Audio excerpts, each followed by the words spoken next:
विज्ञापन व न्यूज हेतु संपर्क करें। 35 लखनऊ लोकसभा क्षेत्र से भाजपा प्रत्याशी राजनाथ सिंह ने राजाजीपुरम कॉलोनी में एक विशाल जनसभा आयोजित हुई। कार्यक्रम की शुरुआत में रक्षा मंत्री राजनाथ सिंह व मुख्यमंत्री योगी आदित्यनाथ ने राजाजीपुरम ब्लॉक चौराहा में स्थिति राजू श्रीवास्तव जी के चित्र पर पुष्पांजलि अर्पित किया। राजू श्रीवास्तव फैंस क्लब के अध्यक्ष नवीन कोहली व कई पदाधिकारी मौजूद रहे। जनसभा में संबोधित करते हुए रक्षा मंत्री राजनाथ सिंह में अपने सभी विकास कार्यों के बारे में बताते हुए वोट अपील और कहा मतदान 100% होना चाहिए। जनसभा में क्षेत्रीय लोगों के साथ साथ पार्टी पदाधिकारी एवं कार्यकर्ता भी मौजूद रहे। भाइयों, इसके पहले भी मैं कई सार्वजनिक सभाओं को इस राजाजीपुरम में संबोधित कर चुका हूं, लेकिन मैं ईमानदारी के साथ कहना चाहता हूं कि इतनी बड़ी सार्वजनिक सभा आज तक राजाजीपुरम में मैंने कभी भी संबोधित नहीं किया। यह है आप सभी लोगों का प्रेम, यह है आप सभी लोगों का स्नेह है, जिसके परिणाम स्वरूप आप इतनी बड़ी भारी संख्या में आप सब यहां पर एकत्रित हुए। आप सब ने मेरा भी अभिनंदन किया है। मैं तो आपके घर का हूं, आपका मैं जनप्रतिनिधि हूं।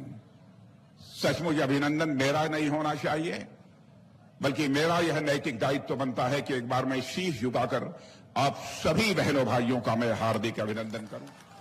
और मेरा सौभाग्य है कि आज यहां उपस्थित होकर आप सबका दर्शन करने का अवसर प्राप्त हुआ है। सारे देश में चुनाव चल रहा है। 4 चरणों के चुनाव संपन्न हो चुके हैं। यह 5वें चरण का चुनाव अब संपन्न होने जा रहा है। 20 मई को मतदान होगा। अब तक जो 4 चरणों के चुनाव संपन्न हुए हैं, राजनीतिक विश्लेषकों का यह मानना है कि अब यह बात पूरी तरह से पक्की हो चुकी है कि बीजेपी नेतृत्व की एनडीए इस बार भारत की संसद में 400 से अधिक सीटों पर विजय प्राप्त करने जा रही है। मैं जानता हूं जब भी चुनाव होता है बहुत सारी राजनीतिक पार्टियां आती हैं और आपके अंदर तरह तरह की गलतफहमियां भी पैदा करने की वह कोशिश करती हैं, लेकिन आप मुझे भी जानते हैं, मैं आपको भी मैं जानता हूं। बहनों भाइयों, जिंदगी में कभी झूठ बोलकर मैंने राजनीति नहीं की है। मेरी यह मान्यता है कि यदि सार्थक राजनीति यदि करनी है, जनहित की यदि राजनीति करनी है, तो केवल और केवल सच बोलकर ही सार्थक राजनीति की जा सकती है। आपने देखा होगा कि दोनों बार प्रत्याशी रहते हुए भी मैंने कभी भी लखनऊ की जनता को कोई आश्वासन नहीं दिया, कभी भी कोई आश्वासन नहीं दिया।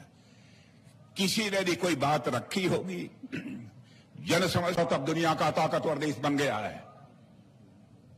और मैं देश का रक्षा मंत्री होने के नाते मैं कह सकता हूं, हमारे देश के सेना के जवानों के शौर्य और पराक्रम पर हम लोगों को नाज है, विश्वास है। ऐसा नहीं है कि दुनिया का कोई देश आंख दिखाकर निकल जाए। मेरे बहनों भाइयों, उसको आप मुंहतोड़ जवाब देने की कुव्वत यदि किसी के अंदर है तो हमारे भारत के सेना के जवानों के अंदर। ये कांग्रेस के लोग तोप, बम, मिसाइल, गोले सब दुनिया के दूसरे देशों से मंगाते थे, हम लोग भारत में बना रहे हैं। और इतना ही नहीं मेरे बहनों भाइयों, 21,000 करोड़ रुपए का अभी अभी हमने तोप, बम, गोले और ब्रह्मोस मिसाइल दुनिया के दूसरे देशों को एक्सपोर्ट किया है। पहले दुनिया के देशों से ये लोग लेते थे और इसमें हमारे मुख्यमंत्री योगी जी का बहुत बड़ा सहयोग रहा है। यहां पर अब ब्रह्मोस मिसाइल यहां बनेगी और यह ब्रह्मोस मिसाइल का उपयोग केवल भारत ही नहीं करेगा, दुनिया के जिन देशों की आवश्यकता होगी ब्रह्मोस मिसाइल एक्सपोर्ट की जाएगी। बहनों भाइयों, दुनिया के दूसरे देशों को भी मुहैया कराई जाए। इसलिए मैं आप लोगों से कहना चाहता हूं कि अभी बहुत सारे विकास के काम शेष रह गए हैं। अरे खैर, कोई भी रहेगा करेगा ही, कोई हम ही थोड़ो हैं कि कर डालेंगे।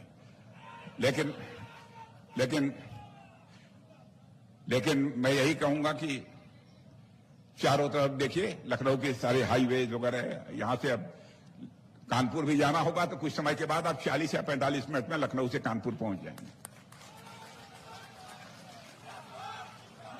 तो विकास का चक्का भी तेजी के साथ चल रहा है।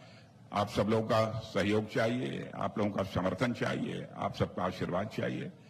एक प्रत्याशी होने के नाते तो मैं इतना ही आप सबसे निवेदन कर सकता हूं।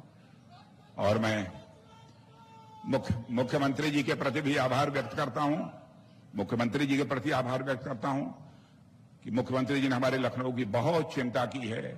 केवल विकास की ही चिंता नहीं की है, बल्कि हमारे इस चुनाव की भी उन्होंने चिंता की है। हर सार्वजनिक सभाओं में हमारे मुख्यमंत्री जी मौजूद रहते हैं। इसके लिए भी मैं उन्हें धन्यवाद देता हूं और पुनः एक बार शीश झुकाकर आप सभी का अभिनंदन